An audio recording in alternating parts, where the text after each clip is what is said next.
This podcast is a member of the Place to Be Nation family. Visit us at placetobenation.com, the only place to be in your pop culture world.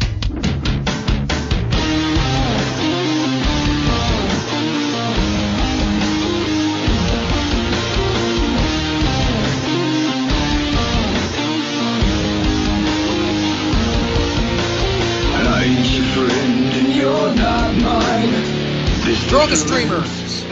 Let's shake hands. Welcome, everyone, PTB Wrestling Network friends and family, to the newest chapter in the history of one of the most beloved and sometimes misunderstood promotions in the history of professional wrestling.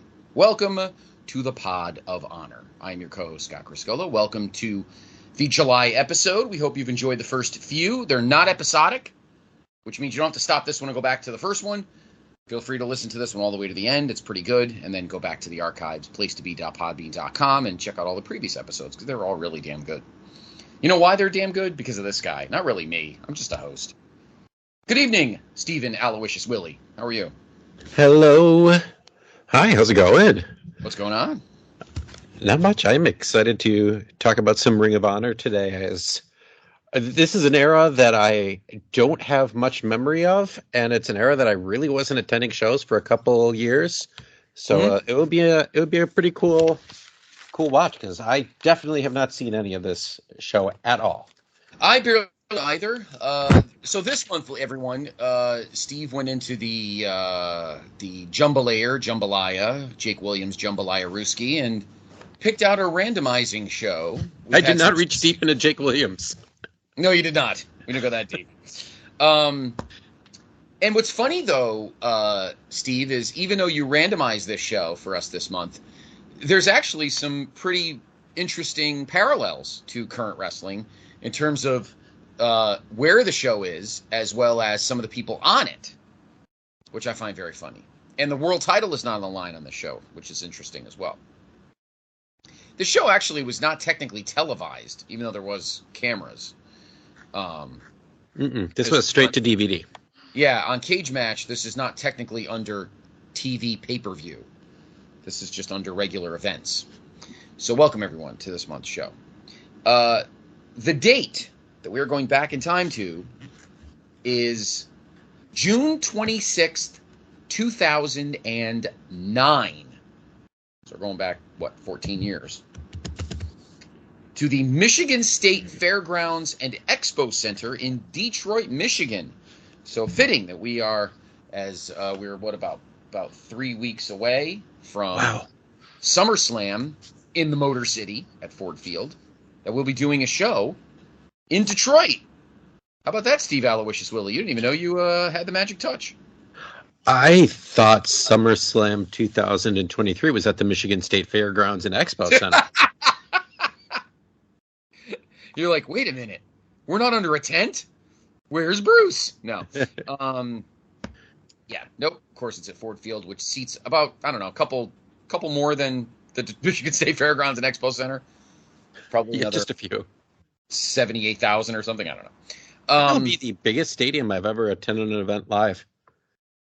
Yeah, you and I, of course, will both be there. No, for me, the biggest building I've ever been in, well, I don't know. I have to look at the official number because obviously last year I was at AT&T Stadium, my beloved Jerry's house in Arlington, for Mania. But I've also been to Beaver Stadium and State College, home of the Nittany Lions, and I think that seats like 104,000. And every game I went to were sellouts because most of them they played Michigan. So, let's do this. Well, for me anyway. I've been at the Yale Bowl, but that wasn't a sellout, although they were playing Harvard. So WrestleMania. So Steve, how would we do this? Would it go by average? Remember, it's 2 nights. Yeah, I'd say average. Well, let's put it this way. Just approximate it. Yeah, combined, it's pretty close. Yeah, combined it was close. Night 1 had 77,899, and night 2 had 78,453. I was at both. So combined for the 2 nights, 156,352. So not a sellout because Arlington AT&T Stadium for football can seat, I think, 100. Well, the capacity is 80, but it could expand to 105. And I believe, was it the All-Star game? The NBA All-Star game, what was that, 2010? Yeah, there was a ton there. Yeah, I think it was over 100,000. So definitely not the most I've ever been to. I'm going to go to the 1997 Penn State Nittany Lions football schedule because I'm pretty sure they have the.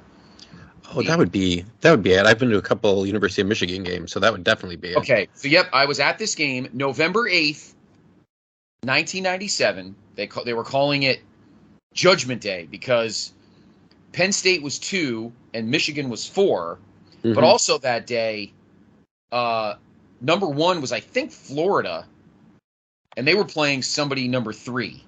So I remember that day ESPN was calling it Judgment Day because the top 4 teams in the country were actually playing each other. Penn State got blown out 34-8. I think. Heck yeah. What's his name? The one that won the Heisman. Not Darren Woodson. He played for Rod Woodson? Yeah, not Rod. Charles Woodson. Charles Woodson. Yep. Ran back 2 punts for touchdowns. That was an awesome player. Now, that place had 97,498. Now, if we go back, the first Penn State game I went to was in 1996. The reason I'm saying Penn State is I'm pretty sure it's the biggest building I've ever been in. I went to the Northwestern game that year, and they won, and they had 96-596. So there were more people at the Michigan game. The following year, 1998, the reason I went to these games is my roommate at the time, his dad went to Penn State, so he had seasons. I went to the Michigan State game, November 28th, the finale, and they won that game 51-28 and 96,358. The following year, 1999, I also saw Michigan. I believe they lost that game 31-27, and that was 96,840. So the event of which I was at with the most people was that 1997 Penn State Michigan game that had almost 98,000. Okay, and I've been to, I don't know the exact dates, but I've been to University of Michigan Stadium, and I know that's 107.6 is the seating capacity, but according to Wiki, it could go to 115. I want to say I was there for a game that was close to 110. Biggest wrestling I went to was WrestleMania 34 in New Orleans. That was 78, but I don't know if how legit that number is. Yeah, I don't know how. I can't imagine that it was 78,000 people. Right. Right. Excuse me. You're right. Biggest I've been at. Well,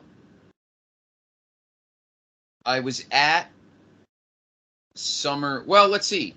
Actually, in terms of number of people for wrestling, the shows at AT&T were not the biggest crowd. I believe the biggest crowd. Well, let's see. Was it this one? Yes. Wrestling-wise, the biggest one I was ever at was WrestleMania 35 at MetLife. 82,265. Which is about 2,000 more than there was there when I went 6 years earlier to WrestleMania 29, which had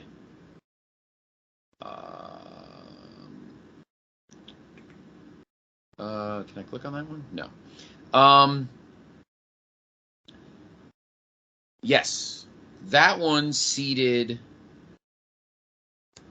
So WrestleMania 29 I was at, was less. 80,000, it says disputed, but I mean, I think it's pretty clean, that one. 80,676 for WrestleMania 29, 82,265 for WrestleMania 35 at MetLife. So I guess I can't even count AT&T. Yeah, 2 days, sure.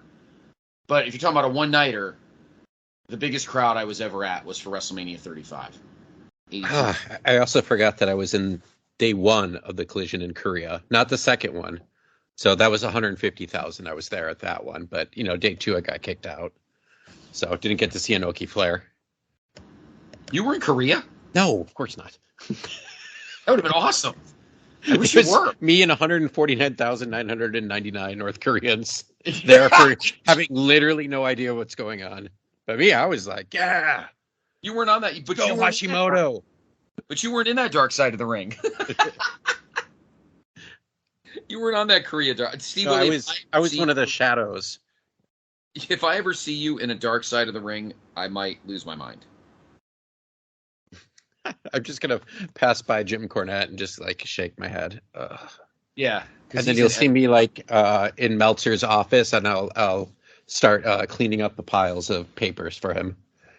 He's got to be in every fucking episode of Dark Side of the Ring. Hi, I'm Jim Cornette, and I'm just an asshole. No. All right, back to the business at hand. All right, so June 26th. Well, yeah, because you were at the largest Ring of Honor show of all time. So there you go, transition. At Madison Square Garden. Yes, I was. The G1 Supercard. That show was great. It was so cool to be at a Madison Square Garden show that wasn't WWE. It was kind of crazy. It felt weird. I felt like I was cheating on my wife. It was very weird to be there and not have like WWF stuff. And I'd been there twice before for WWE. I've only been to Madison Square Garden twice for wrestling. 3 times, I mean. WrestleMania 20 in 2004. A Raw / Saturday night's main event taping in the summer of 2007. I went with Rotella. That was the one where Austin came out and everyone, it was the whole Hornswoggle, or it was the whole who was Vince's kid. Yeah. Or whatever. And that was the announcement. And I thought we were going to see him that night, but we didn't. But that was the announcement that Triple H, who had been out since January, was facing Booker at SummerSlam at the Meadowlands. And I thought Triple H was coming out last night. It would have been awesome, but he didn't. Of course, he came back that show. So, yeah. And then I did not go back to the Garden for wrestling for 12 years until the night before WrestleMania 35, Steve Aloysius Willie. Mm-hmm. And that was 20. Oh, geez. What was the official number for that show? 20. I'm going to say it was probably like 22 because there was they jammed everybody in there. G1 Supercard, which I still have I can't find the DVD. That sucks ass. But to buy, there was 16,534 for that show. And you think that's the biggest Ring of Honor card ever? Easily. You're probably right. That's a show I think we should do, Steve Willie. Yeah, that'd be fine. It's super long, but we could do it. Oh, the show's awesome though. Yeah, it's a great card. I mean, the fucking not that match. What was it? There's a Jeff Cobb Will Ospreay match that I absolutely loved. It was like it's the one that had the garbage fucking Bully Ray shit match. No, that wasn't it. Yeah, it was. Flip and Bully in the straight. That match is in the 6-man. That's right. It was Flip Gordon and Lifeblood against Bully, Shane Taylor, and Silas Young. That match is fucking horrible. It was 15 minutes. Mm-hmm. Dreadful. Which stinks because Lifeblood was actually really, really good stable, and then pretty much COVID just killed it all. When they were, it's like Mark Haskett. Yeah, but the Bully, anything that Bully Ray was in at that time in Ring of Honor, it was terrible. He's still in ROH. He's in Impact right now. Bully Ray. No, I'm talking about Mark Haskins. Yeah, but he just doesn't come over that much because of being in England after COVID. Just really haven't seen him. Be cool if he was in England he's a great wrestler. Be interesting if he was there for All In. The match was really good. Mm-hmm. That match is great. Ibushi Naito was amazing. Taven, Lethal, and Marty was actually better than I thought. And then Okada, Jay White. I mean, I just was happy Okada won, but I felt like I was not a Jay White fan at that time, and I felt like that match I wanted to be better, and it just wasn't. Sure. But that's all right. Anyway, we'll talk about that show down the line. So this show was called. I can't believe we just talked 14 minutes about something other than this show. That's such us. Of course, later on this week, new episode of Place to Be Nation's main event. Well, we'll talk about other things that aren't related to wrestling, probably, with me, Steve, and of course, the Godfather named Milton. So yeah, June 26th, 2009, from the Michigan State Fairgrounds and Expo Center in Detroit, ROH Violent Tendencies. Now, again, this, as Steve mentioned, this was not pay-per-view or on TV. This was straight to DVD. Do you own this one, Steve? I do not. Yeah, I don't have much of anything from this time period, except I think there's a couple. I think like the Final Countdown there's like a couple shows, which was Danielson and Nigel's last appearance for Ring of Honor at that time period before Danielson left for WWE and Nigel was supposed to leave for WWE. Right. But I really don't have much from this time period. During this era, this is about a quarter of the way through the HDNet run.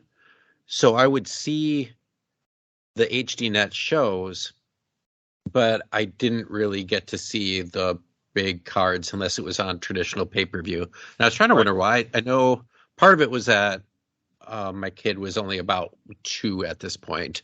Right. So that was one reason. And I was talking to actually our good buddy Chad Campbell today, and he said that he was out of Ring of Honor at this time as well. And part of it was once Jerry Lynn defeated Nigel at like the WrestleMania shows, and it just seemed like kind of an about shift for them where it didn't really make much sense for that to happen. Right. And then, there's just a lot of odd things and going on at this time. A lot of strange folks getting shots, as we'll talk about one match that I know we both did not care for later on. No. So, there's some interesting matches on this show. I love the main event, which we'll get to. The one match that's most memorable is the tag title match. That match was fucking absolutely amazing. Incredible. It was incredible. And then there were a couple matches that were kind of disappointing, and there's a couple people here that I really am probably going to slam the shit out of. One, nobody will care because nobody likes him. The other one, I hope I might get a little crap for because he's like more beloved than anything else. But I don't know. He never did anything for me. But we'll get to that. So there were 3 dark matches. Alex Payne defeated Adam Pearce. Was this like when he was pretty much like done in ring? Adam Pearce had a run in NWA. He won the title, 5 times? Yeah, I can't remember, but that was in the 2010s, early 2010s, I believe. Okay. Yeah. But yeah, he was on the tail end of his career at this point. He wasn't doing, he never really was doing too much he was in PWG in the early years. He didn't really hit it that big ever in terms of being a wrestler, but he's very beloved. He was in Ring of Honor for the whole ROH versus CZW feud. Alex Payne was just one of the students. I would like to talk about that at some point too, since we're just on the subject, not now, but the Ring of Honor training classes and how they have these amazing workers the first few years, like Danielson and Punk teaching, and they really didn't have anybody come out of it. Right. So yeah, like Alex Payne would be one of those people.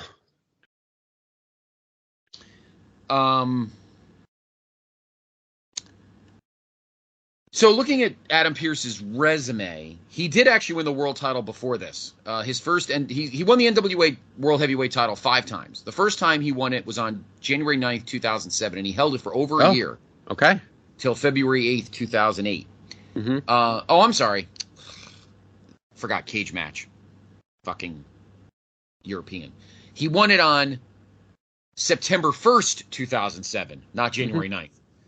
And because the math made no sense. He won it on September 1st, 2007, and lost it on August 2nd, 2008. Then he won it back on September 20th, and he had it till October 25th. He was feuding with Blue Demon, I think. Okay, yeah, Mexican something like legend. That. Yeah. Then he was actually British. So this stretch he does, because he doesn't win the world title again until March of 10. March of 10. Okay. And by that point, and by this point too, he's booker of ROH. He started in the very end of 2008, taking over for Gabe Sapolsky. So he's doing the Stark match and booking as well. Right. He also in the middle there in 2010, he won the British Commonwealth Championship. I've seen that belt; it's fucking gorgeous. Mm-hmm. You know me, belt junkie. The belt is gorgeous. That British heavyweight title is beautiful. The one that I remember seeing, it's on Dave Milliken's site. I don't know if it's the same belt as this one. Might have been one more from the 90s. I'll have to message you a picture of it. It's beautiful. Sorry, buddy, belt junkie. You know me. That's fine. Loved it. Let me tell you something. ROH belt got a lot better in the back end. I always thought that belt was dull, and everybody loved it with the big red letters. I don't know. I just thought it was kind of bland. I did always like the ROH tag belts. Those never looked bad. I always thought those were great. But the more recent, kind of the mid-lineage ROH world title belt, the one like with the grape leaves or whatever on them, that was that belt's pretty fucking great, I have to say. I got to hold it. It's pretty cool. Oh, very cool. Remember that night? You were with me. Mm-hmm. I got to hold it at I think it was me, Kevin, and Dr. G. I think we took a picture of it when we went to that show at in Brooklyn. Gotta go back. Gotta come back, Steve. Gotta get some. Yeah. Gotta go back to Spumoni Gardens, get some killer pie. I'm going to New York in end of August with the family. Oh. Mm-hmm. Might need to take a little Spumoni Garden trip. Yeah. A little detour. I'll have to talk to the doctor. That's all right with you. We'll have to find some time. Anyway, while Steve and I are blind dating, let's talk about the show. All right. So there's Adam Pearce. The second dark match, Mikey Nichols beats Tony Kozina. I don't know. Why does Tony Kozina's name ring a bell? Tony Kozino, he's more of known as a trainer than anything. He trained Davey Richards and had a role in training Kyle O'Reilly, which is kind of why he was allowed in Ring of Honor. He didn't really ever fit in there. I don't want to go much into him. The guy seems like he's kind of a jerk. Kind of one of those people who takes liberties with others in the ring. I do know he's down in Australia area now training with Bad Luck Fale. Like, I think he teaches down there. Mikey Nichols, actually, this is really early on, but he's actually in the G1 right now. He was in NXT for a hot minute as Nick Miller. I'm looking up now, so I remember. It was the Mighty Don't Kneel. TMDK was his tag nick team name, and I cannot remember. It was Shane Haste is his partner, and they're both in New Japan now. But I, for the life of me, cannot remember what their name was in NXT. Shane Thorne was the partner. Shane Thorne and Nick Miller. TM61? Is that what it is? Do you remember this? Vaguely. They weren't around for long, about a year. Yes, I do. 61. You're talking about an NXT, yeah. Yep.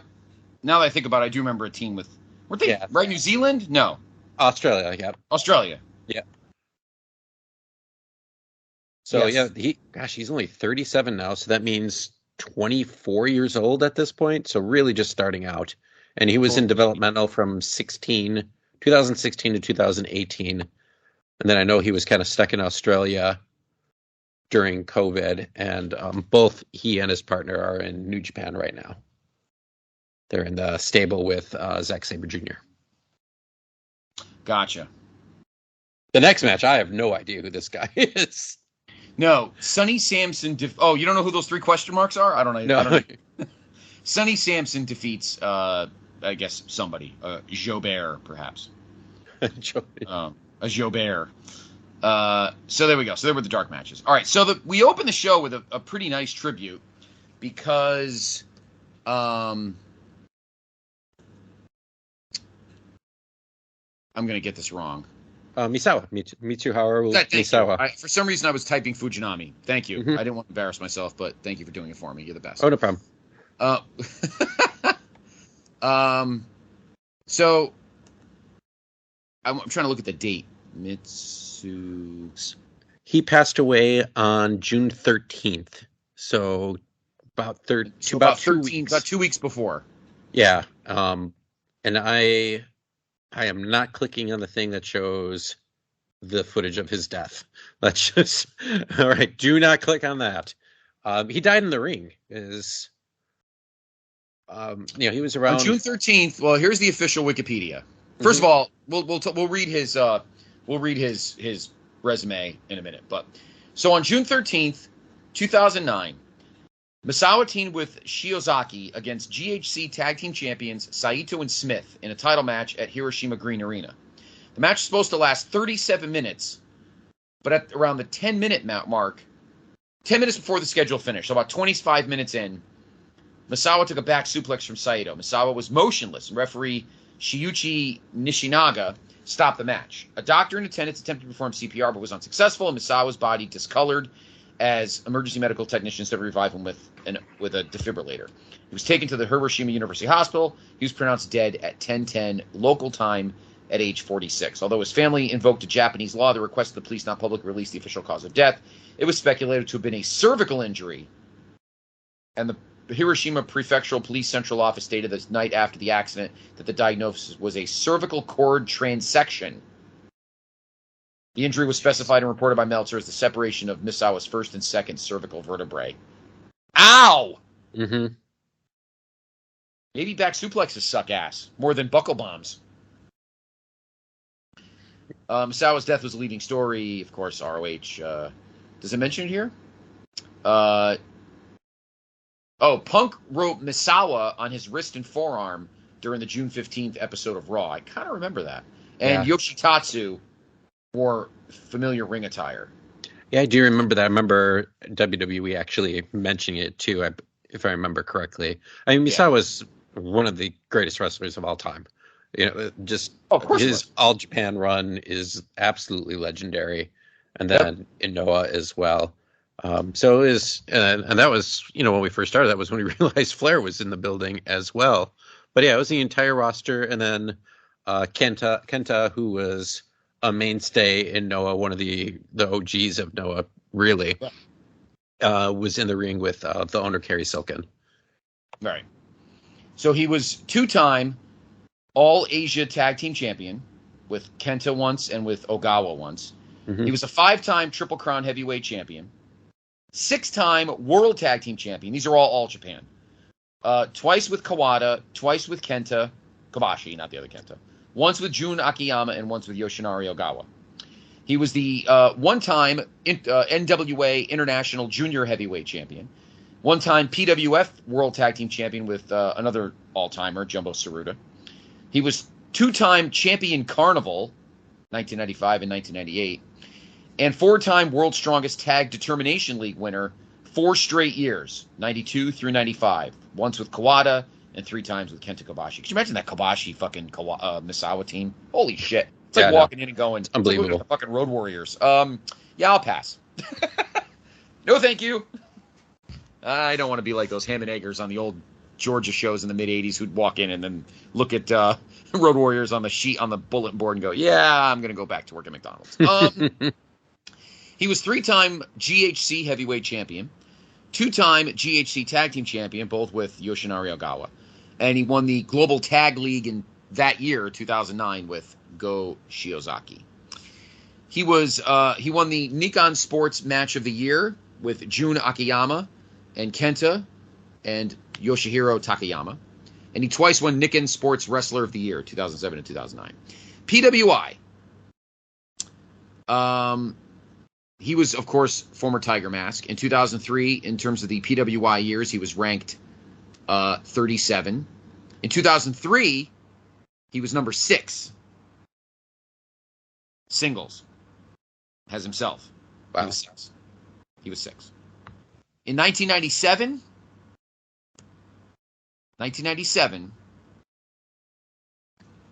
he was 2. That's, I mean, PWI, the fact that, as in 97, when the internet is just really, that's when a lot of people are getting the internet at that point, through like American Online, and more people are starting to get tapes through that. So that's when a lot of the Japanese stuff, so many of us, started with like the Super J Cups and then All Japan. getting, that was when he was still as, oh God, no, he was himself at that point for many years. I'm confused by dates as right now. And we'll talk about this on the main event, I think, coming up. That I'm so overwhelmed by new wrestling because there's just too much now that I've been watching some of the yearbooks of 1990 and 1993 because it's just like it's just like a nice warm bottle at the end of the day, Scott. You just put on a match or two on nights that beats breast milk wrestling. Yeah, it just it's so nice. And before, if nobody has it off the top of their heads, before anybody pisses and moans, oh, what did Misawa lose to fucking Hogan? You know what number 1 was that year? 97? Was it Brett? No, Brett was not in the top 10. Wow. In 97. Remember, most of the year he was injured. Yeah, that was the year he was injured. Who was number 1? Dean Malenko. Oh, that's a Dean Malenko year, yep. So who's gonna bitch?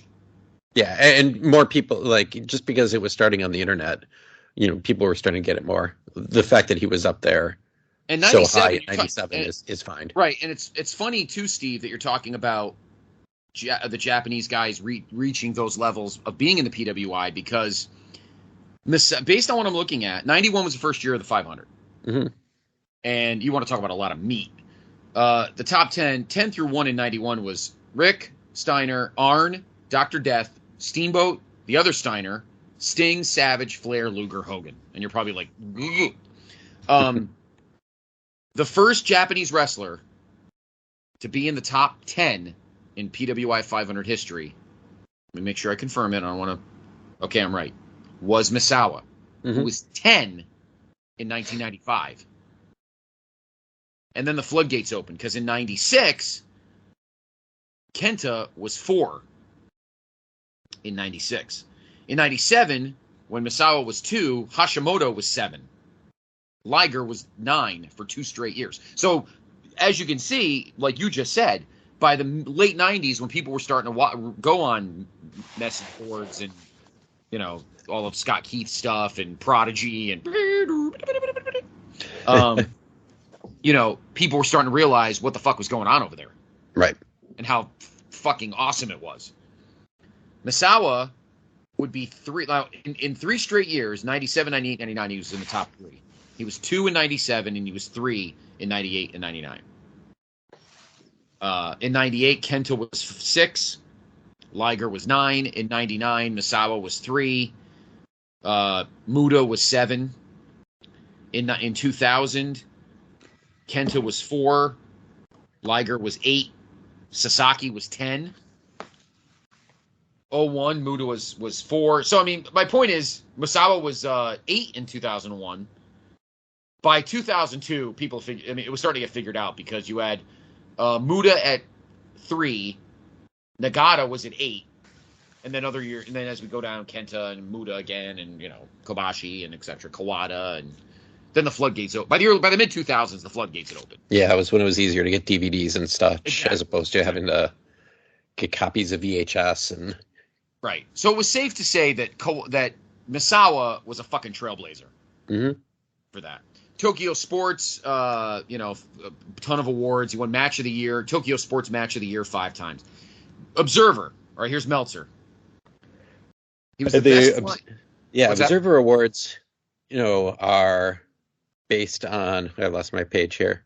The readers. So those are the people, especially in like the 80s and the early 90s, that knew all about this stuff. Strictly through, the Observer and occasionally some PWI like type aftermath. But, these are the people who knew their shit, especially back then. Pretty much. So he was the best. This is the Observer. Best flying wrestler, 85, 86. Best maneuver of 85, the Tope Kongiro. Feud of the year with Saruta in 90 and 91. I remember watching a YouTube match from like late 90 with these two. Yeah, this doesn't dads. Talk about slapping meat. Woo! Yeah, because 85, 86, he's still Tiger Mask. He loses the mask at some point in 90. Where I'm at on the 90 yearbook, I just started it, so I'm in January. So he's still Tiger Mask. I'm like, is he not Tiger Mask anymore? And I'm like, oh, nope, there's his eyebrows. That's definitely him. Yeah. Match of the year 5 times. 85 versus Kuniaki Kobayashi. And then an 11-year gap, and then 4 match of the years in a 5-year stretch. Yeah. Or 4 in a 7-year stretch, sorry. 96, him and Jun Akiyama against Dr. Death and Johnny Ace. 98 with Kenta. 99 with Kenta. 03 with Kenta. Mm-hmm. Oof. There are two companies there. Most outstanding wrestler, 97, 99. Most underrated wrestler, 88. Tag team of the year 3 times. 91 with partners. Kawada. What's that? 3 different partners, too. 3 different partners. 91 with Kawada, 95 with Kobashi, and 96 and 97 with Akiyama. 3-time wrestler of the year. 95, 97, 99. Of course, All Japan, the 4 pillars. I mean, they were fucking unbeatable. And then he made the Hall of Fame, Dave's Hall of Fame in 1990. I mean, that's how good he is. He's in the Hall of Fame before almost every wrestling fan's even heard of him. And before he kind of hit his second prime. Right. In the 2000s. The way he died was just so sad. It sucked. Because he probably could have gone another 5 or 6 years. He was 45, so probably I could see him probably wrestle until 50. Oh, sure. And then maybe booking. But fuck, man. What a stud. So he had passed away 13 days before this show, so they did a special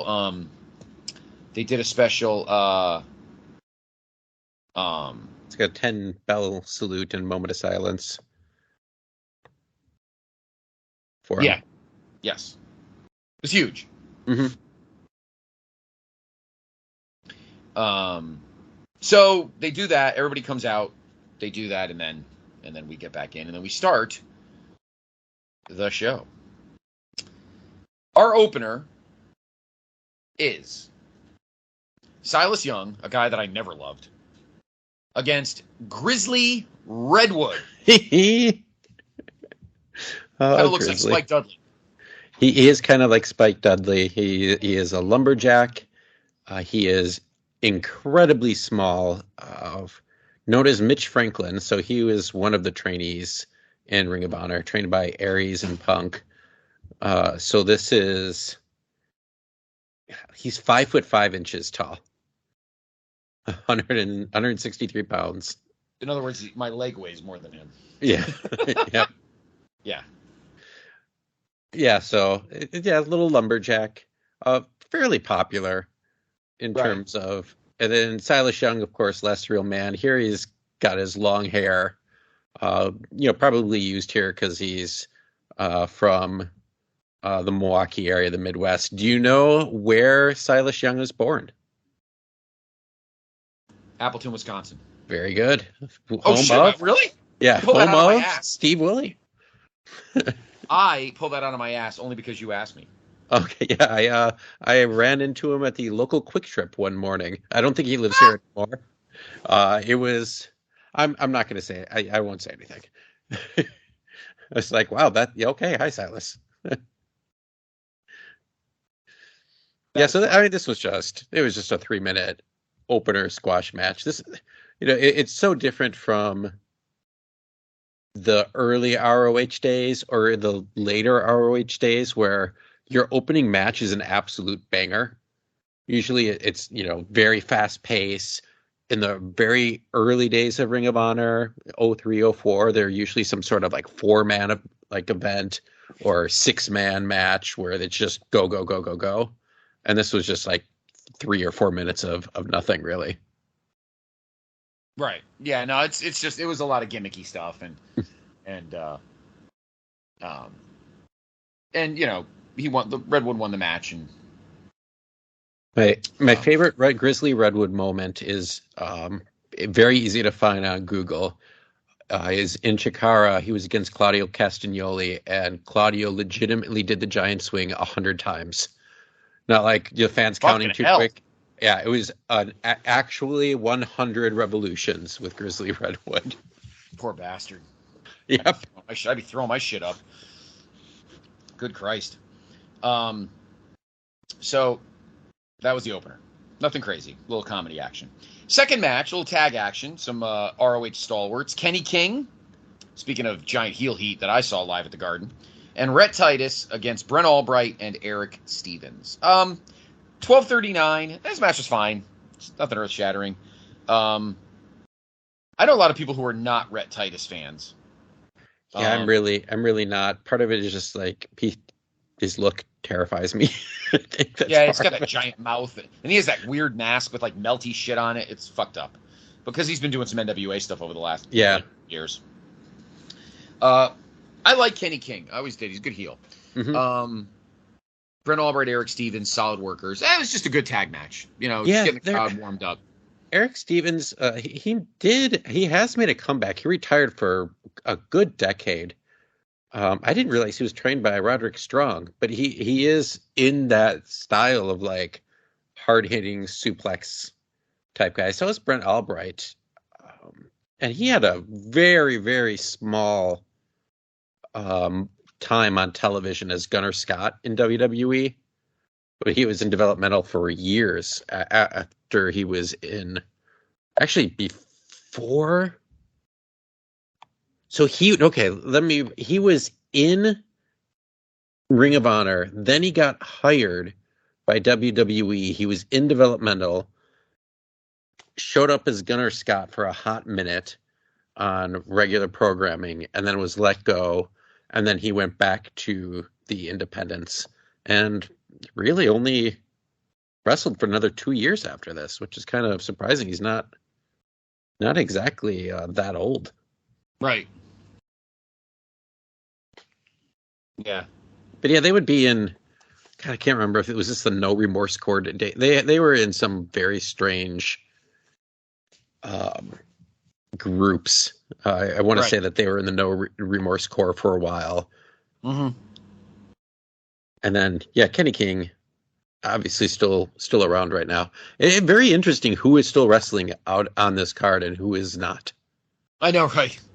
And who made it to bigger and better things. Yeah, who are tremendous stars, who are like we thought were going to be stars who completely petered out. Like Silas Young still wrestling. Not much, but and he's Kenny what, King, 50s? Feels like it. Kenny King just won I think it was the digital media title at Slammiversary. I don't know what that title means, but he did win it over Joe Hendry. So he's still going strong. He's been in X Division matches. Or made up junk. Made up junk for him. Yep. All right. So let's start getting into some fun meat and potatoes matches. There we go. Like this one. Talk about two guys who, well, one made it. The other, I guess, kind of made it. Should have made it. Yeah. Yeah, had a real bad break. Really bad break. We have, speaking of 100 Revolutions, Mr. Castagnoli, Claudio, taking on the aforementioned Nigel McGuinness. Mm-hmm. And this ended in a 13-minute double countout because they brawled out onto the on the walkway. Nigel was kind of buff here. Yeah. I'm glad you said that. Yeah, he was huge here. Yeah, definitely not his normal size. And, not as tall as Claudio. He's one of the few guys in Ring of Honor who looks like he's competitive to someone of Claudio's size, especially if we just a 5'5" man wrestle. But yeah, this kind of looked like a Hoss match. It just, they were working each other's arms like they were trying to rip them off. Right? Crazy. It was fun. You know what's funny, Steve, and we watched a couple of his matches. We actually did a series about him past episode, but I need to watch more Nigel. I feel like I've not watched enough Nigel in my life. Just both of these guys, but I feel we'll get to Colt later. But both of these guys would bring that hybrid American European style. You could still see a lot of what Claudio is doing now back then, right? In terms of the European uppercuts, but huge strikes. And, the story was that Nigel, this is pretty much his first match back after being injured for 2.5 months. He had 2 torn biceps, never had surgery. So Claudio was working on the arms. And Nigel returned the favor because a lot of Nigel's offense to begin with would work on the arms, before. But yeah, then they just kept getting angrier and angrier, and they kept fighting on the floor. There was like 3 close countouts in a row, and then eventually Nigel just slapped on his arm submission that's called the London Dungeon, which is basically like kind of like just an arm bar, like a seated arm bar where you're yanking back on the elbow, and just they got counted out of the ring. I'm sure they had another match after this. They had to have. Yeah, I'll have to take a look at that. But I need a good Nigel primer, Steve. I can work on that. Nigel's one of my favorite. I've said this before. He's one of my favorite wrestlers of all time. Just and cool dude, pretty cool dude. And as we know, caught a bad health break, like a lot of these guys do. Sucks. But fun match. Not rated on Cage Match though.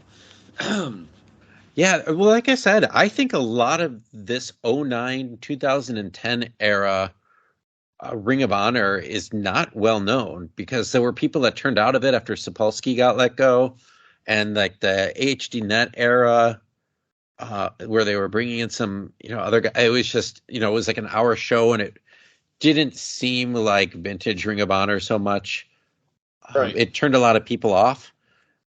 So I think a lot of these other shows, these DVDs, I don't think they're as well received as others. And they also went like, let's see, this took place when we said in June of 09. Yeah, June. June. So there were a bunch of shows in June, but then they only had 2 matches in all of July and August, or 2 shows in all of July and August. So they weren't running as frequently. Right. But and this just shows themselves weren't as well received. Right. Yeah. But this is one that, it was kind of a good sprint. 13 minutes on the nose, and they started brawling out to the floor, and I think Nigel had Claudio in what was it, like a crab or something? What did he have in? Or was it the other way around? It was like I said, it was, they were just each doing these arm submissions, and like I said, Nigel's is where he's kind of sitting in a clutch hold, like a camel clutch, only he has the elbow like wrenched back. And of course they were counting out. They were literally right near the opening, so not the only time those two would wrestle each other. Let's put it that way. Next up, we have a tag team match involving a couple of guys that are not doing too bad for themselves right now. They're doing all right. How's the Truth, of course, we're talking about. And that is, of course, Christian Abel and Josh Raymond. That's, of course, what we're talking about. House of Truth. Of course, we are talking about best friends now and undisputed World Tag Team Champions in the WWE. Of course, El Generico, a.k.a. Sami Zayn, and Kevin Steen Owens.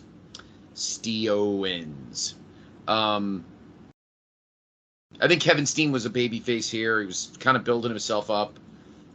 He wasn't the Kevin Steen we know yet.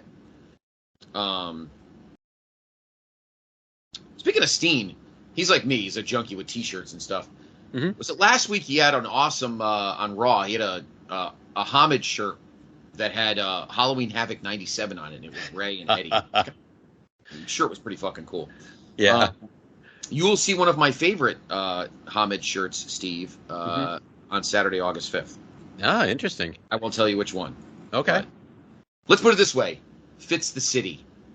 So Jordan Duncan. Of course. It's a Eric Hipple Lions jersey. It's Gus Farrat slamming his head into the fucking wall when he was with the Redskins. Anyway, no. So obviously they were, obviously very tight. This match was fun. Do you feel Steen Owens has changed his style in 14 years? Because I feel like he looked a little different in ring here than now, say. Obviously he's older. He probably a little. I mean, he's always had that same build, but he just felt different to me. He was a little bit. Well, he was a little lighter at this point, and then he's always been bigger, but right. He, kind of the last couple of years of Ring of Honor, he was much bigger, and he part of his style is that he was a little bit more of a high flyer for being so big. You saw little bits of stuff. You saw the swanton that he does. There's like a pop-up power bomb that wasn't as good as he, has done in years past. But his finisher back then was a package pile driver, and he just couldn't use it in WWE. He had to find something else because of the ban on pile drivers back then when he came in. So that was, but yeah, I mean, some of it too is, I think what makes Steen especially so great, and why I think he will be a Hall of Famer when it's all said and done, is his ability to work any crowd. The talking he does in these small shows where, how many people does it say how many people? No, it doesn't say. I mean, I'm guessing 1,000 people, say, at this expo center would be like a rough estimate. And he'll talk the whole match to get the crowd involved and to laugh and, mock the opponents. And he'll do that in the WWE too. And he can do it more than anybody else, maybe besides Roman, talking at his opponents, trash talking so the crowd can hear. But God, there was so much in there when he's like, Generico's in the ring and he's telling him to body slam him. And he's like, come on, stay on him, do something else. Then he body slammed one of the House of Truth members 3 times, gets a 2 count. He's like, come on, that was 3 body slams. How was that not 3? It just just such a trash talker. Yeah. He could just work.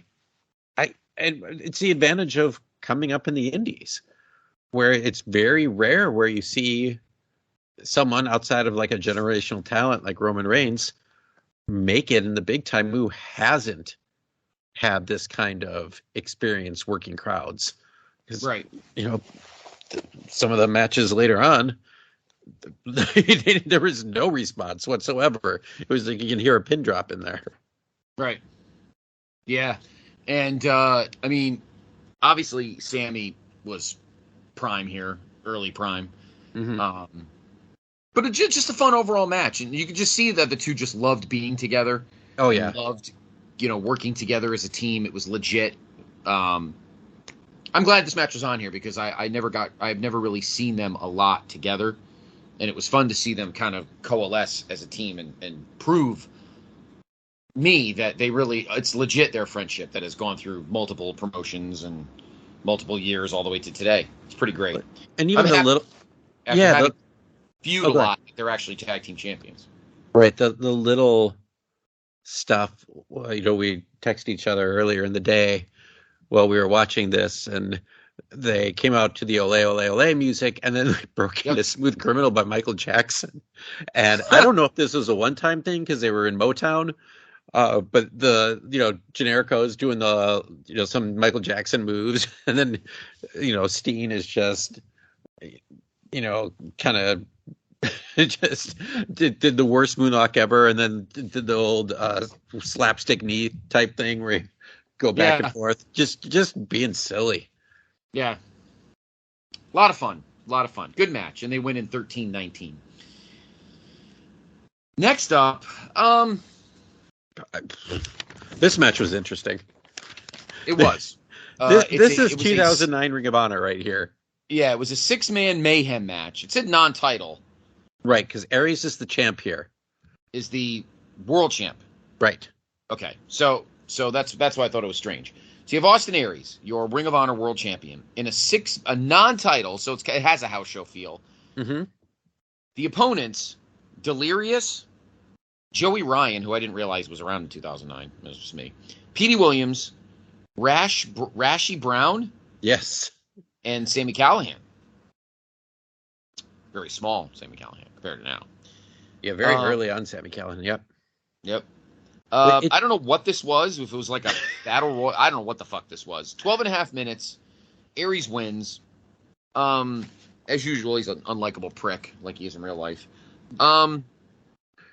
Which one? I mean, you have Aries, you have Joey Ryan. Yeah, a lot of unlikable pricks here. Yeah, very true. But it's interesting, this match, because again, kind of a dark spot for me of Austin Aries. Like, was he a part of the Embassy here? Because Joey Ryan was, and I don't remember this era of the Embassy at all. Petey Williams, I vaguely remember him because he's in TNA at this point as well. Rash Brown was like some local Midwest guy who I remember was getting shots on those, like the local shows, not all throughout Ring of Honor, but also getting a couple HD net matches. Was just he was just a big 6'5" guy who had no story. Nate Milton would say he was the athletic black man with absolutely no story whatsoever. Would be what Nate would classify him as. Yes. Yeah, I agree. Sami Callihan, this is just really getting started, and he'll head over to, he heads over to Dragon Gate USA in the next year, along with someone in the main event we'll talk about. Yes. And Delirious, obviously, the booker of the company up until its last day. The very bizarre, Austin Aries and Delirious kind of veterans at this point. Joey Ryan on the come up. Petey Williams in the thick of his TNA run. Rash Brown was just like a nobody, and Sami Callihan just starting out. So very odd match. I never understood. This is the first of two times I'm going to ask this question about a person. Sure. Never understood the allure of Austin Aries, and I still don't to this day. Besides the fact he's a jerk off. I never really saw anything in him. I mean, he was a good heel just because he's a good asshole. But I don't know. He never drew anything for me. Mm-hmm. Like I would have had Sami Callihan win this match or something. I don't know. As a non-title match, I would have just had somebody else win and just not have him get a pin or whatever. I don't know.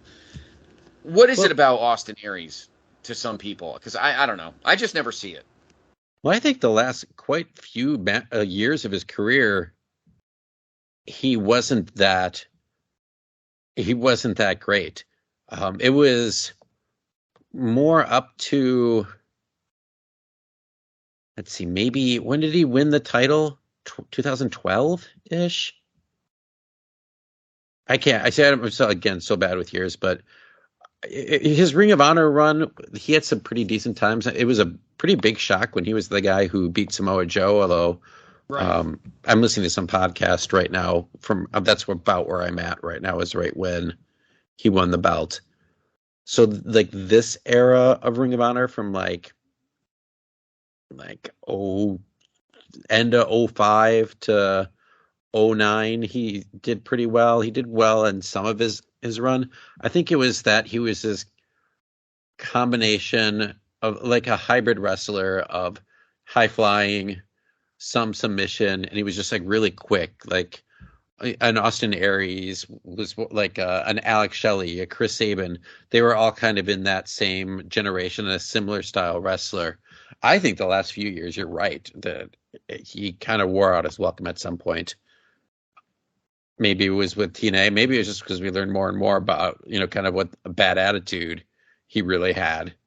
Right. It looked like in WWE he was going to find himself. Right. And then he got injured and then kind of fell apart from there. And he really wasn't the same after that. And even towards the end of his TNA run, he really wasn't doing much. He won the ROH belt. Let's see.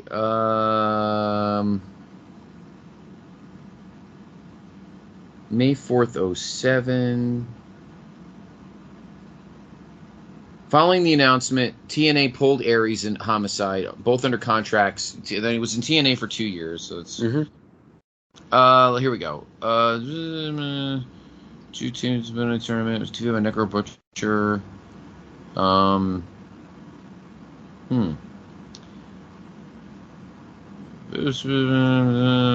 trying to figure out when he won the title.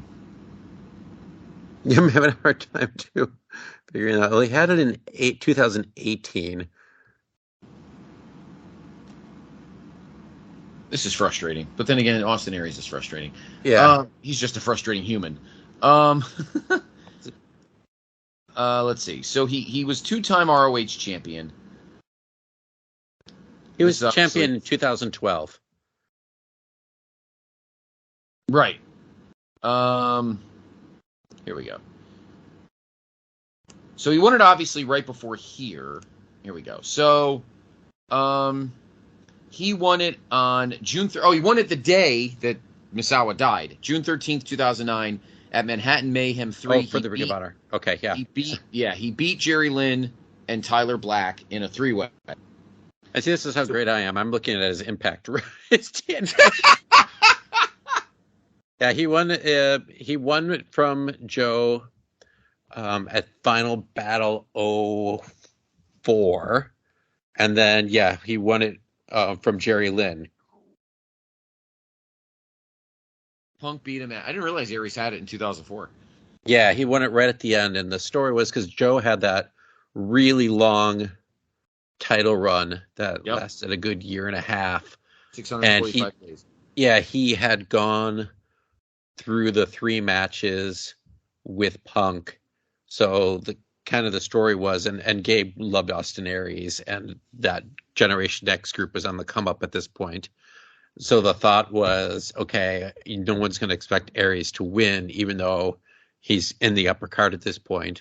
But then you can also say that Joe is exhausted from these, 3 matches that he had with CM Punk and defending the title so much.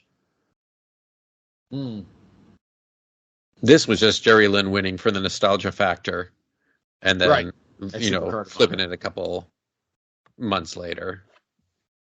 Wow, Nigel had it for almost a year and a half himself. Yep. Long title reigns here. Danielson held it for 462 days between September of 05 and all the way to the end of 06. Crazy. This match is not much. The 6-man mayhem matches are pretty much, there's no rules. It's just 6 guys going at it. There's supposed to be tags, but that goes away immediately. So there's really not much here. Brian is helping out Austin Aries, so he broke up the cover a couple times. Petey Williams did a Canadian Destroyer, which was still pretty fresh move at this point. He was the only one that really did it. Now it's used probably weekly on television in both WWE and AEW. Right. Yeah. It looked like Delirious was going to win because he gave his Shadows Over Hell top rope splash on to like an opponent on his knees to both Ryan and Aries. Aries ended up rolling him up for the win. I think it went down a deep hole, and I can't see where I was at, but I think it was around 13 minutes. Mm-hmm. Yeah, 12 and a half minutes. Yeah, 12 and a half minutes. Was Petey Williams just borrowed? I think he was at this point because he was. I forget that he's an agent for WWE.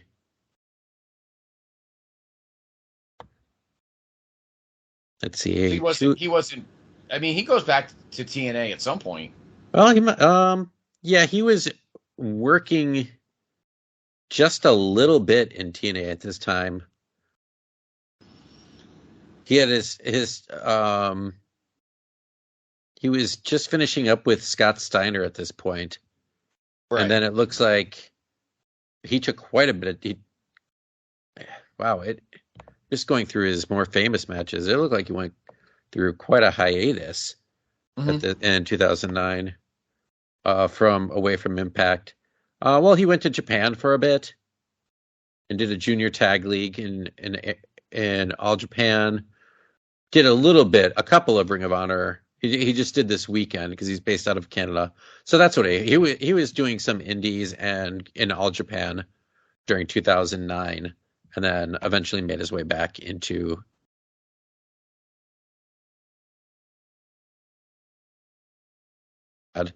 Yeah, very. He's just kind of, after that big Impact run that he had, he was really floating all over the place.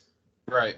Doing some Ring of Honor, then he would, do like the Canadian and, Northern Midwest indies. Did some, oh God, I forgot about this, the Masked Warriors, just like trying to bring Lucha to New Mexico. Oh, yeah, yep. He's still one of the coolest finishers ever. Yeah.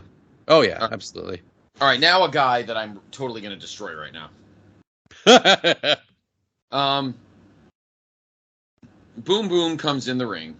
Colt Cabana cuts a promo, and then out comes a totally out of shape D'Lo Brown, and they wrestle an absolute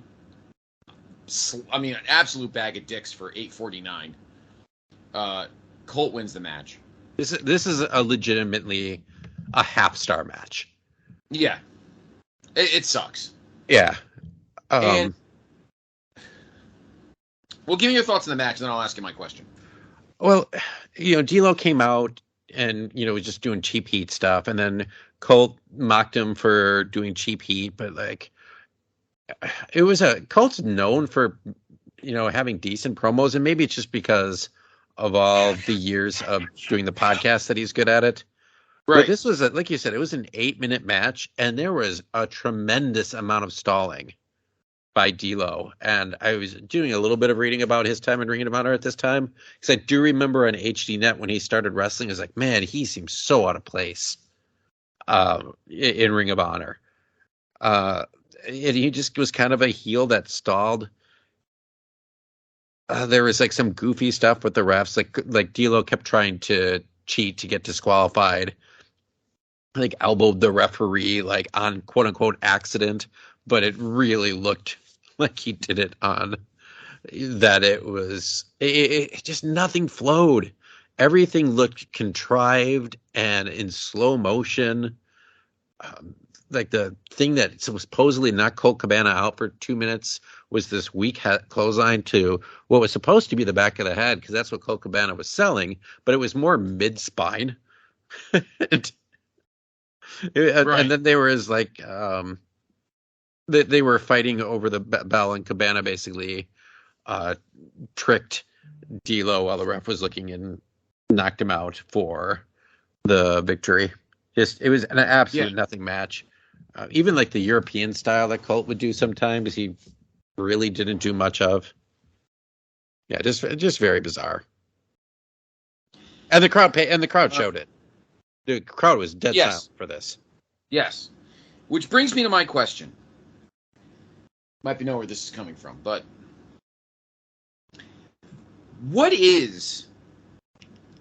honest question, what is Colt Cabana's gimmick? What is he? I'm trying to figure this out forever. What is Colt Cabana's gimmick? I think that during more of his indie days, where I think he kind of peaked maybe a couple of years after this, a few years after this, was that he's funny. He's like a comedian guy, but he can also do like chain wrestling, like European style chain wrestling.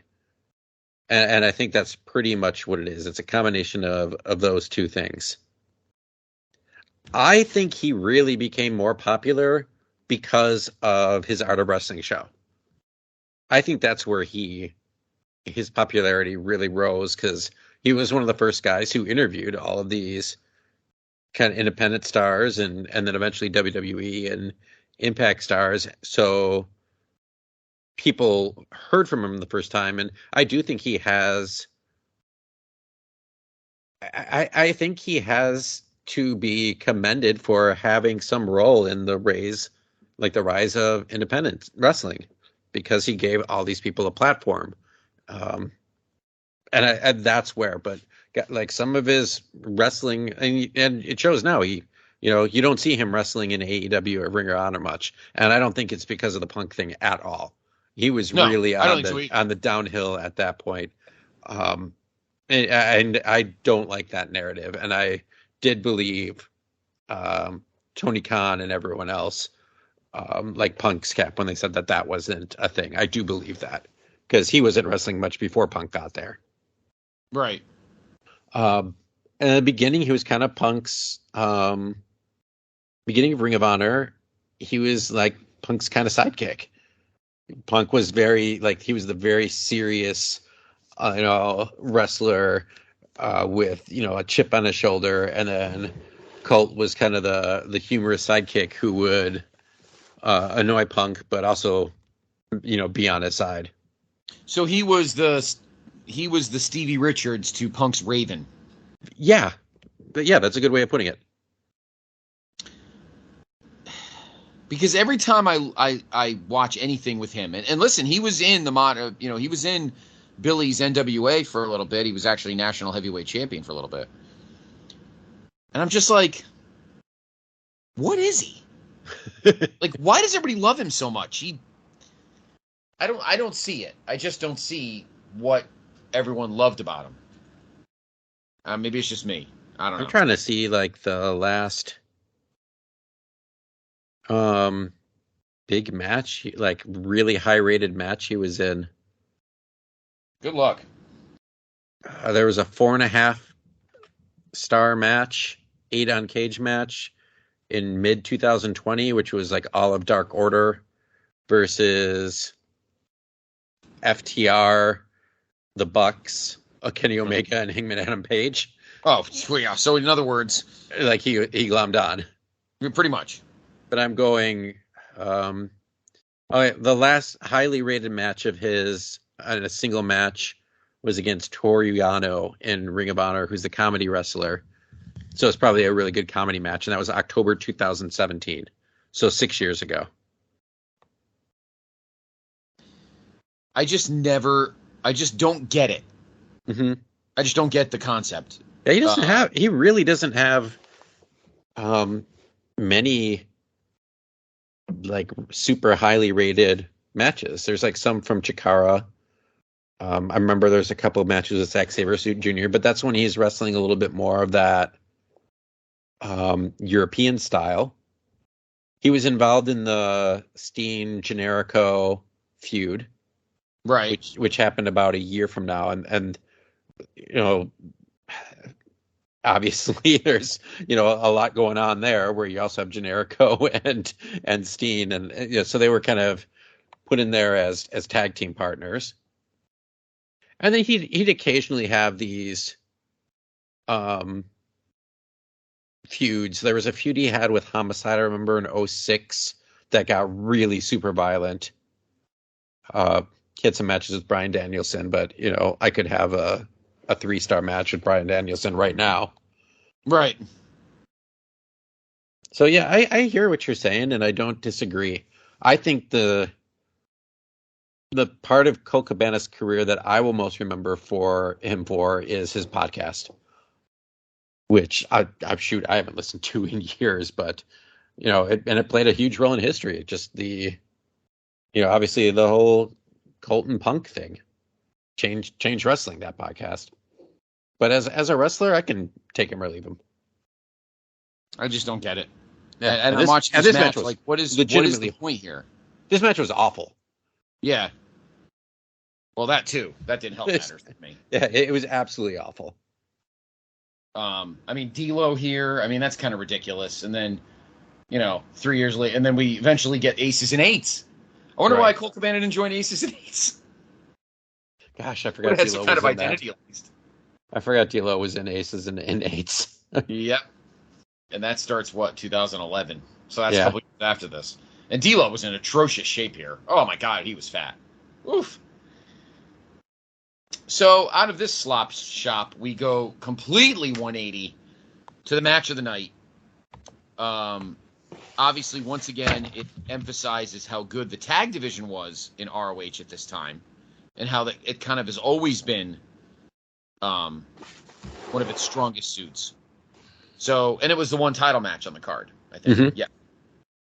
So the ROH World Tag Team titles, currently held by arguably one of the greatest tag teams of the last, 20 years, and that is the American Wolves, Mr. Richards and Mr. Eddie Edwards, PTB alum. I got a question about Davey Richards in a minute.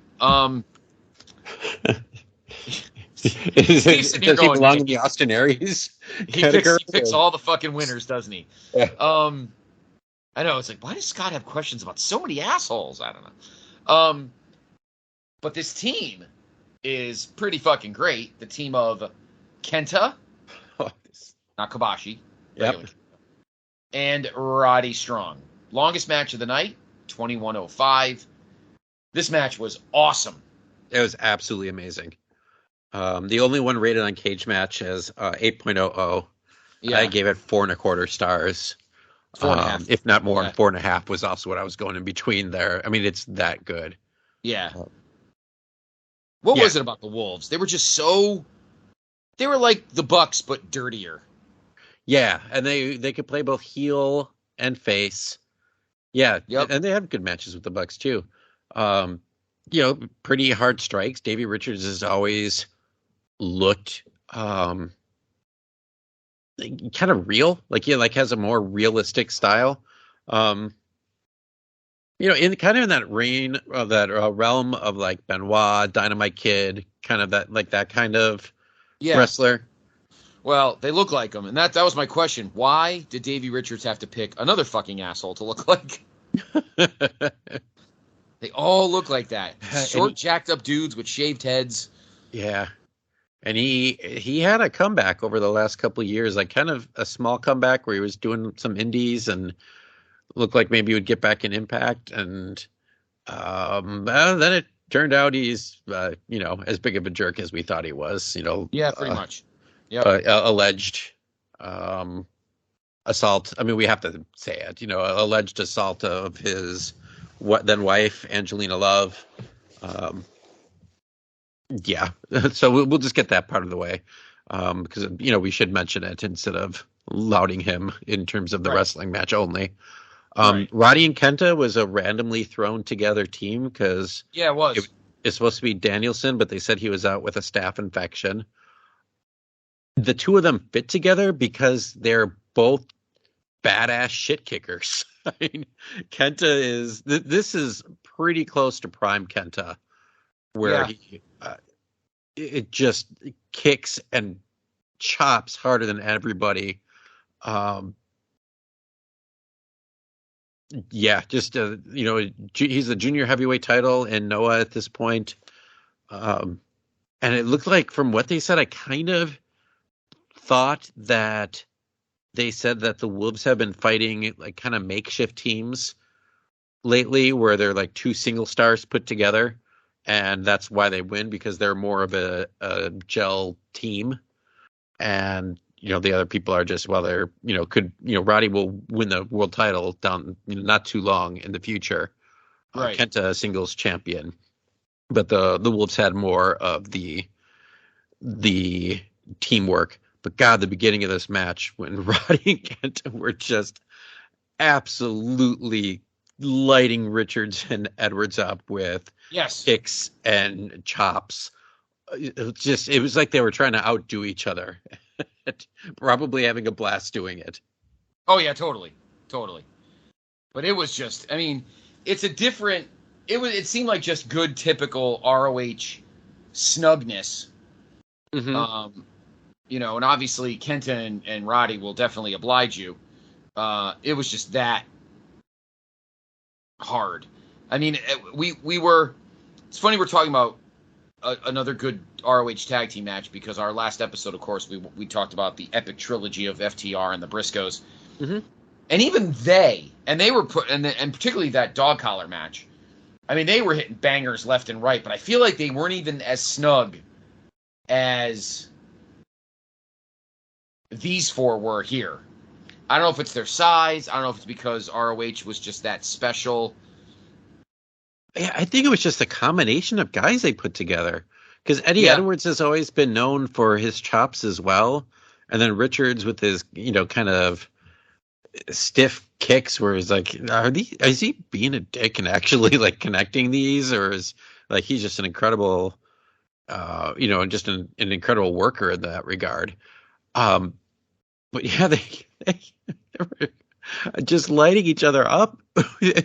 And I was like watching on my computer, and I actually had to turn it down because they were so loud. It was fucking nuts. Yeah. I thought absolutely crazy. I thought my only criticism of this match at all was that it kind of felt like the Mayhem match from before, where there wasn't much flow to it. It was just a lot of, multiple guys in at one time. It didn't have like that tag style of like working someone over, go for the hot tag. There was like a couple minute stretch of that. That was like my only criticism. Just like, okay, the four of you just go out and kick the shit out of each other. There's no storyline whatsoever. It's just go kick the shit out of each other. Right. Yeah, no, I agree with you on that. Yeah, I mean, obviously gold was on the line. The Wolves would retain. Just go and look at history right now. The Lucha Brothers are the tag team champions, of course. Right. They won Mania weekend in LA.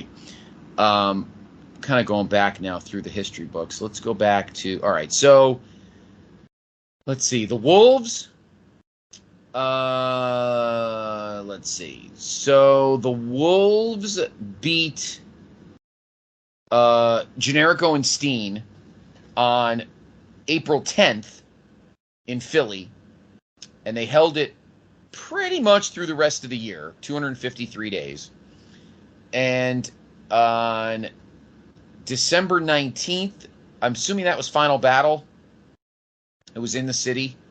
Mm-hmm. They lost to J and Mark. Okay. And then J and Mark held it for a little over 100 days until the beginning of 2000. Till March. It looks like it. Well, let's see. It was April 3rd of 2010. So it was about a week after Supercard of Honor, because that was an earlier Mania that weekend in Phoenix, and they lost to Hero and Claudio, the Kings. So this was probably the American Wolves' one reign as champion, right? I don't think they win it again, right? Who's that? Oh no, they do. Yeah, they win it again in 2013. Yeah, they won it later on, and then they feuded with Red Dragon for some time. But folks, the match is badass. If there's one match to take away from this show, this one's it. The American Wolves, Davey and Eddie, defeat Kenta and Roddy in just a snug little slap fight that goes a show high 21:05. Yeah. Oh, I'm sorry. No, the main event. The main event was a little bit longer. But yes, the main event was longer. My bad. For some reason, I thought it was only 12 minutes. It was 22 minutes. So our main event. Not the title, of course, as Austin already wrestled, but a straight-up grudge cage match. Mm-hmm. Jimmy Jacobs, another one who's a little tainted. And he takes on a guy who did pretty well, right? He did okay. He did okay. We are speaking, of course, of another multi-hair colored phenom in Mr. Tyler Black, who, of course, now is our world heavyweight champion in WWE, and that is, of course, Seth Rollins. Mm-hmm. These guys were feuding. Little cage match action here. This was fun. What are your thoughts on Jimmy Jacobs at this point? Well, Jacobs is... Well, first of all, he's from this area, and also this is his last Ring of Honor match before he goes with Gabe to Dragon USA. Right. So this is kind of his write-off, because I was looking to see, like, at the end of the match, which we'll get to, I was like, where do they go with this feud? Because I don't remember how this ends, and this would be it. So Jacobs, I think, is more... He's more of like an old school, like story guy, like psychology guy, more than he is like a fantastic wrestler. Man, he's a good wrestler, but he like where he's at is like these psychological stories that build up to giant blood feuds. Kind of like and when he started, he was like mini Bruiser Brody. If he was bigger in terms of size, he probably would have gone farther with his career. But I mean, he still had a career. He's still in the business. He's, written for WWE. He's written for Impact. I think he's in Impact right now. But yeah, I'm not the biggest fan, but some guy in the Angels got busted open. Like ran the razor. And are we talking like Kerry Von Erich, accidentally scratch yourself because you're too high with your fucking blade in your bandage? dove into home plate like he was in Little League and not a Major League Baseball player. And his whole head came up and he bopped the catcher's helmet Oh, head on. that's not. Yep. So, Tyler Black, I don't believe he had won the ROH World Title yet. No, he would go on later to win. He wins it February 13th, 2010. In fact, he beats Austin Aries. Yeah, that's what I thought. He beats anniversary Aries. show in the city. But he's clearly, and they even mentioned on commentary that, that's going to be his goal. And that's kind of what led to the breakup here with Jake. Because Tyler Black was in the Age of the Fall, which started at the Man Up pay-per-view that I was at. And after the Briscoes beat Generico and Steen in a ladder match, Jacobs jumped the rail with Tyler Black in tow, and a massively bloody Jay Briscoe they hung him upside down, and he was just pouring blood downward towards the ring on top of Jimmy Jacobs. Like Jimmy Jacobs was literally like taking a shower in Jay Briscoe's blood. Oof. It was utterly disgusting. So that jacket that he wore out that was white and covered in dry blood, that was the jacket.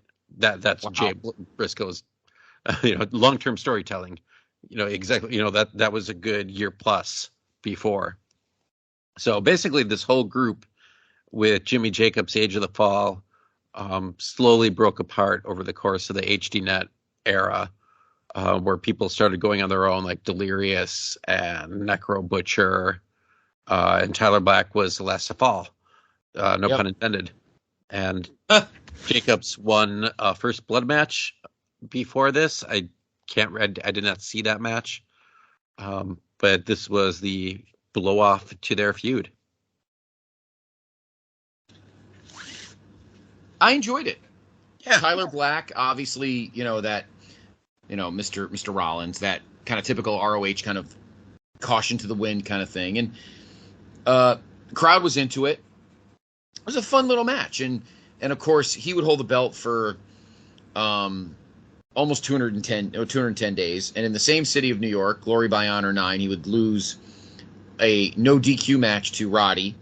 Funk was the ringside enforcer. And then, of course, by 2011, I think pretty much Tyler Black is in, I guess, what was FCW. Mm-hmm. And that would, of course, eventually become NXT. So you feel like this is like a turning point pay-per-view, Steve? Like, because I feel like within the next, 2 years, most of these guys are all gone. Most. Yeah, some are going to Impact. Steen and Generico are off and on. They're having their feud. Nigel's gone in a few months. Yep. I don't remember how much time Claudio had left, but not too much. There's some of the old guard is, leaving. Jacobs, Aries, they're at the tail end of their careers. So the Adam Pearce era gets some love, but mostly hate. I think it is underrated in terms there's some really good stuff here before Cornette comes in. Yep. And you're still getting some of these dream matches that are thrown in, like the Wolves Roddy versus Roddy Kenta, which I had no idea existed.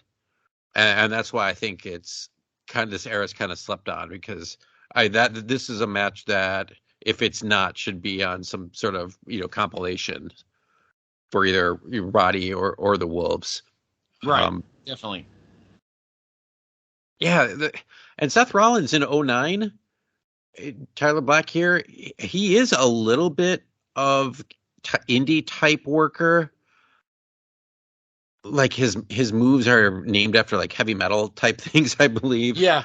But I remember when Age of the Fall started, he was kind of dabbling and trying to figure out his character, and clearly has like that kind of independent WWE hybrid style. Yep. Coming up through FCW, then NXT. It turned into one of the most successful wrestlers ever.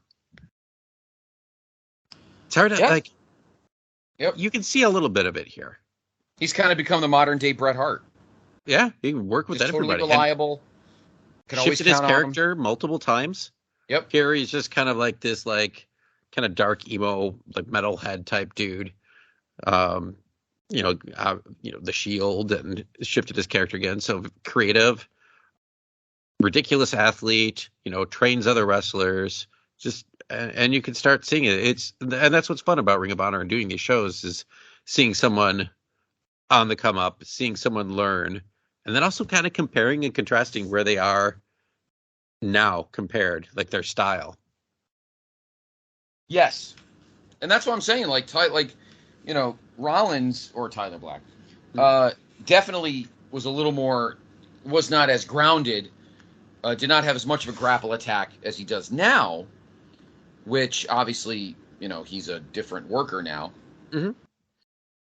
But you could see that he knew how to command a ring, and knew how to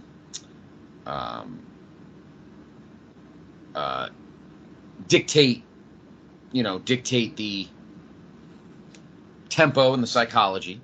And obviously Jimmy Jacobs, obviously a guy that could handle that. So he did some pretty gross stuff in here. Yeah. Yeah, it lended itself to two expert psychologists putting on a good psychological cage match. Yeah. And Tyler Black eventually won doing just like a Superfly Stuka splash off the top of the cage through Jimmy Jacobs, who was at a table. Yeah. But just one last thing I wanted to say about Tyler Black, Seth Rollins here. Yep. He had this. He got thrown in, I feel, with a lot of the other people of this time as like this, superific indie flip-floppy guy. He's really not. He wasn't flying around in this match by any means. He was, doing super kicks and like the buckle bombs, which he still does now. It was just a regular cage match. He took a couple Ranas, but he didn't actually do any of them. It was, punches, kicks, buckle bombs, some super kicks. He was just a regular wrestler. And I think he got thrown into he's like flip-floppy. I think he flies them around more now than he did back then. He had like one flying move. He did the Phoenix Splash. Which is like you start off in a moonsault and then do a twist but yeah, it's just he was just tall and scrawny at this point and still growing. Pretty much. Still growing. Yeah. Yep. But it was a fun way to end the show, and again, I just feel like you saw early ways of how Seth can dictate a match as well as he does now, and facing again an experienced guy like Jimmy Jacobs in that setting with a cage and setting up what was a very well framed finish. Honestly, it just showed how Ring of Honor did lend itself to being almost a feeder system. I know they didn't want to admit that, but they knew that they were. Mm-hmm. And that's okay. Because guys did stick around there, as much as Gabe could pay them until they were getting paid by, better workers. When the flamethrower came around, you're not going to say no. No, you wanted to, it's kind of the point, right? It's its own, you want to have the, you want to succeed and, at this point, like be a number 3 promotion. But recognizing that some of these people are going to go on to bigger and better things, I always thought that I don't think that I think that Gabe was, and this is the Adam Pearce era, but most of the people here started with Gabe. I think he didn't start these guys off. He was like kind of like a polishing school. None of these people really who were stars trained in ROH, and like Gabe had a hand in doing that. He had a hand in like booking them well, finding talent elsewhere, and then bringing them in. And, we see what would happen throughout the rest of for the next few years as guys just evolved and would eventually become ROH champion and then, move on to where they are now. This was a fun show. It had its crap matches at the beginning, but it definitely evolved into something pretty good on the back end. The cage match is fun, but if anything, just look for this World Tag Title match. Yeah, that's really the one you should go out of your way to see. Yeah, I mean, it's amazing. It's amazing. The American Wolves against Roddy and Kenta. Steve, that was a lot of fun. Yeah. Nice randomizing choice. Very well done. That'll do it for this month's show. We hope you enjoyed it. Obviously, you can follow me on Twitter at ScottCPodfather. But more importantly, please follow the brand on Twitter at PTBN Wrestling. We do the wrestling time travel every day, where we go back in history to what big shows were happening on this date. We're in July right now, so a lot of bashes, a lot of heat waves, a lot of Slammiversaries, and not much ROH in July, but some pop up from here and there. Of course, we also post our podcast. We got a very busy week. Later this week, new episode of Through the Looking Glass, new episode of the main event. Steve and I will be back with you later in the week with, of course, the Godfather Nate Milton to talk about other fun things. This weekend, of course, Dr. G and I with the NWA Saturday Special as we get closer to NWA 75. New episodes of two great shows, the Memphis Continental Wrestling Cast, as well as the Monday Night Project. I want to talk about to my good buddy Luke Jennings, who's really a nice guy, another UK boy, and he puts on these two great shows. The Memphis Continental Wrestling Cast drops every Saturday at 2 in the afternoon, and then the Monday Night Project, which drops every Monday morning at 9, they're really good. Please listen to them. They're some of the best new stuff we've got here on the network. Steve, where are you? I'm in my basement with my cat. My cat didn't join us tonight, unfortunately. No Oreos. Let's see. I am on this podcast with you. I'm on the main event with you, and I'm ready. I am trying to watch all the G1. I'm not. It's going to be very challenging. There is so much wrestling that we're going to be able to talk about, and it's just an incredible time for it. And I'm occasionally on the AEW podcast as well on the North-South Connection feed with Jordan and Andrew Reich, and we'll be seeing Jordan in a few weeks, so that's going to be pretty exciting. And besides that, you can follow me. People are telling me I should join Threads. I don't know if that's going to be something I do, but because I have the Instagram Steve Wille 1, and they say all you got to do is press a couple buttons and you're on Threads. I'm trying not to. Don't. We might do a PTBN feed on Threads. We'll see. I've heard decent things about it, but is it? That's just because people haven't poisoned it yet. Right. No, wait till the tribalism starts. Threads, the only home for AEW. No WWE allowed, or vice versa, whatever. Yeah. Anyway, thank you for joining us. Steve and I'll be with you later this month with Main Event, or later this week. And also next month, the August episode, I'm not sure what we'll do. I always trust Steve. Yeah, we'll figure it out. Steve. Yep. It'll be fun. Always. Thanks for joining us. Have a great month. Pick up the streamers and shake hands, because we always have honor on our pod.